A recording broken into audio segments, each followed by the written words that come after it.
The following has been developed by state and provincial agencies in association with the Agency for Instructional Television.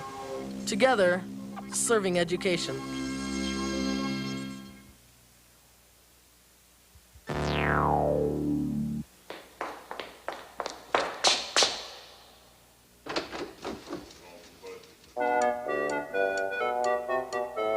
It's like I don't exist, like I never happened. What? I wanted to find out about my history, where I came from.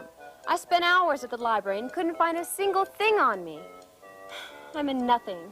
Don't take it so hard. There's still a lot of information that hasn't been printed yet. But it's still information, and you can still find it. How? By asking questions, interviewing. People can be great sources of information. But who would know anything about me? Let's think real hard. What about your mom? Hey, that's a great idea. Mom knows a lot about me. She was even there when I was born. By the way, would you happen to have a telephone on you? Sure. Oh. No, thanks. I already have one. Hello, Mom? This is your daughter. You remember, I was eating cornflakes across the table from you this morning?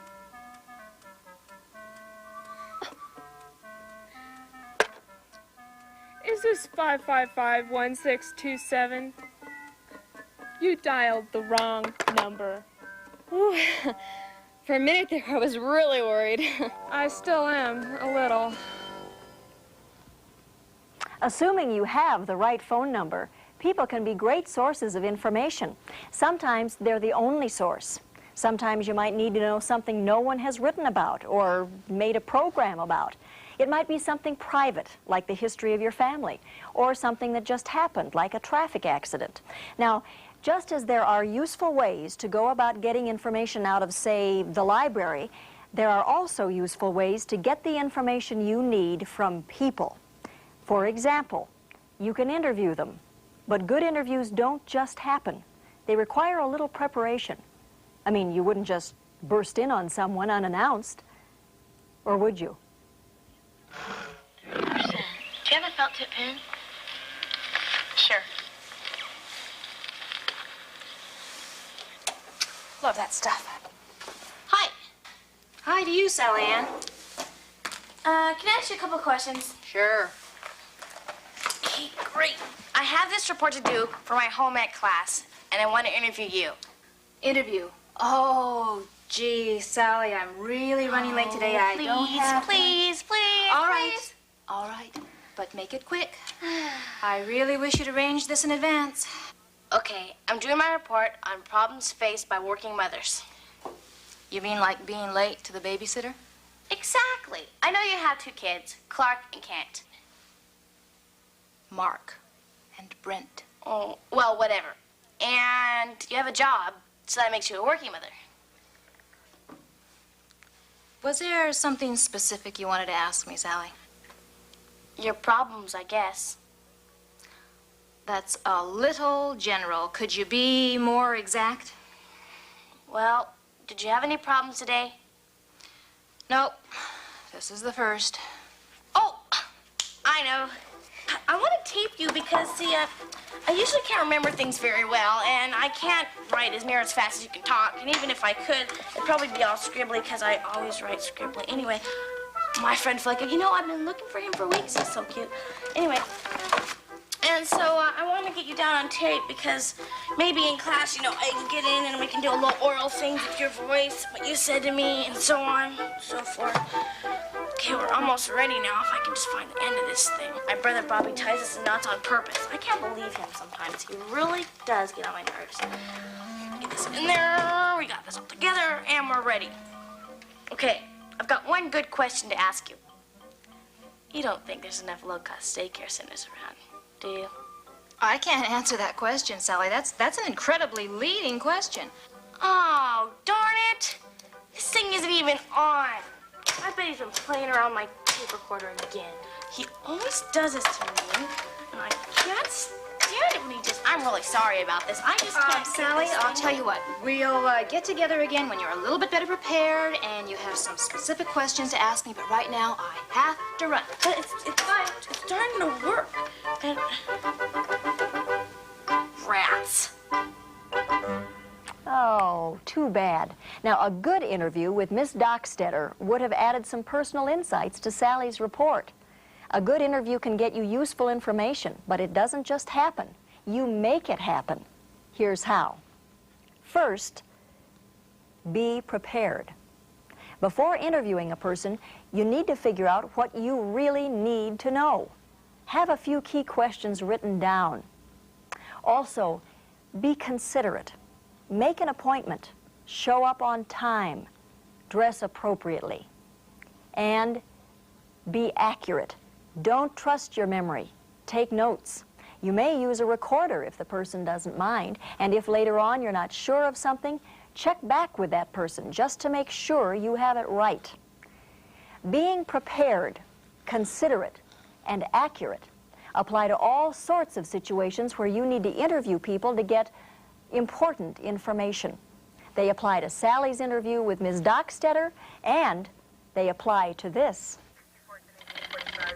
As we said, people can be good sources of information. Oftentimes, they're the only source. What happened? Bob Brooks knows this. He's a police investigator. Standing there, the trunk was open, and some camera gear, some electronics, a tape recorder, things like that. All of that was gone. The only thing that's left is that box in my briefcase. All right. And you're a witness, ma'am? Yes, I am. Yeah, I wonder if I could ask you some questions. Okay. First of all, what did you see? Well, as I was getting out of my car, I noticed 3 men standing by the trunk here, and I thought they were probably just changing a tire or something. But then I In my line of work, in police work, most of the information we have, we gather from witnesses or victims. It's important that we ask specific questions because the information that we're gathering in police work has to be detailed. If I'm at the scene of a robbery, I may ask, what color was the car? It was red. Do you know the brand? The make of the car? Was it a... Chevrolet. I think it was a Chevrolet. Like a Is there anything... Okay, can you recall anything distinctive about the car? Anything special? Was there any recent damage? There was a dent. I'll have to go into detail. I'll have to be very specific. And this is also required by the courts, too. I mean, they want to know that in the robbery there was $452.19 taken. They don't want to know that there was just some money taken. Left this way. If I conducted an interview and I failed to prepare for it, I had no idea what I was going to ask, and I just kind of wandered around and didn't cover some of the bases that I should be covering, I'd fail to get proper information. I'd fail to get the adequate information that would result in a successful investigation, ultimately going to the court, resulting in a conviction of the suspect. If that happened, I would look like a bozo to everyone. And who wants to come off looking like a bozo? Oftentimes, in police investigations, a witness will be contacted later on. The police will double-check the information they were given by that person just to make sure it's correct. That's not a bad idea. Double-checking is one way to make sure you haven't misunderstood what was said. Here's Joyce. I bet she's just interviewed someone. Sure did. The school superintendent. Really? What about? A new work-study program. It was for an article in the Weekly Bulldog, our school paper. Did you... Shh. Hello, Miss Jackson? Miss Jackson's the school superintendent.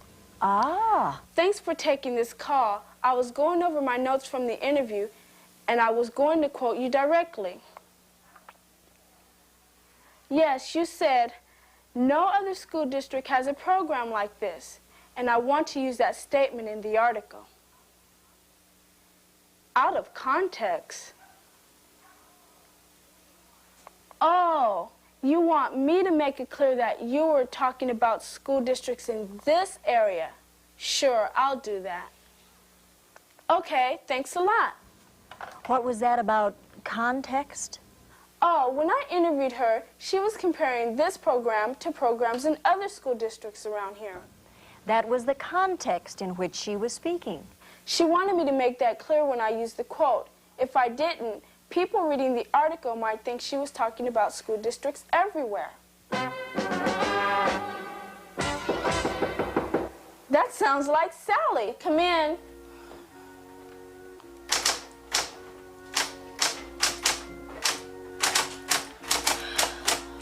Boy, am I depressed.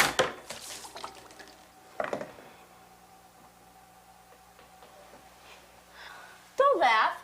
It's not funny. Sorry. It's wet, but it's not funny. That interview with Miss Dockstedder. Bad? Bad? The pitch. All I wanted was for her to tell me her problems in being a working mother. Well, what specific questions did you ask? What's her problem? That's what I wanted to know, you know? Well, yeah, but most people react better to specific questions like, what are some of the issues? Daycare. That's a big one. But what do you want to find out from Mrs. Dockstedder? Well, does she think there's enough low-cost daycare centers around? More specific.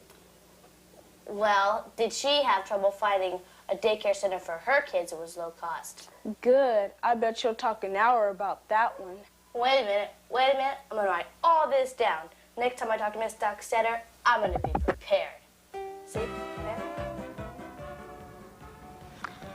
It seems to me that we need to give Sally Ann a second chance at this interview. We can assume that she's going to be better prepared.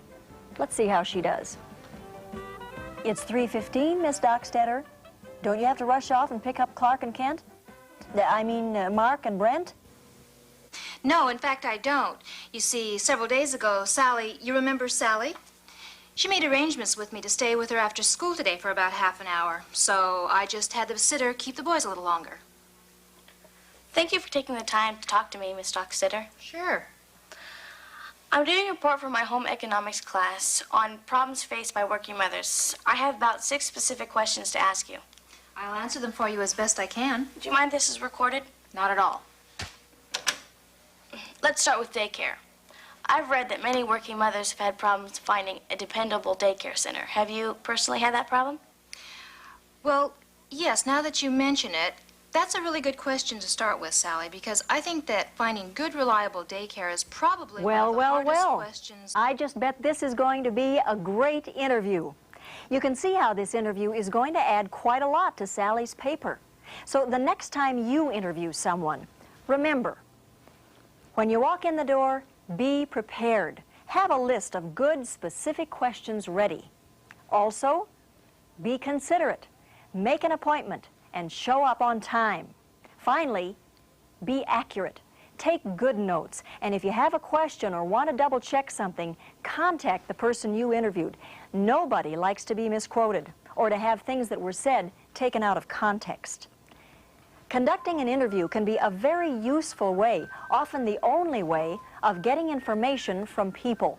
A little planning can go a long way toward making your interview go well, making you look good, and getting the information you need.